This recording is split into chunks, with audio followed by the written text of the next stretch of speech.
to? Hindi ko naman nung naririnig sa kabila. Ano sabi niya, kung sa hirap kausap, ayoko na rin kayong kausap. Kalimutan niyo na lahat yung pinag-usapan natin.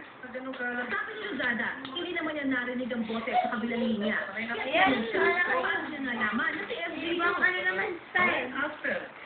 I don't know kung kailan. Basta napakabilis mo. May dumating ng sulat galing sa Chinese ambassador. Binigyan ng copy ng NEDA na ang sulat na meron ng available na loan facility to NBS. No? Nag-report ako yung secretary niya. Sabi ko,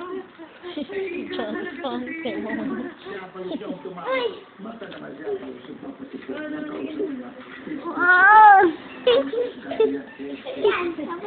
Sabi pa ni Luzada, minsan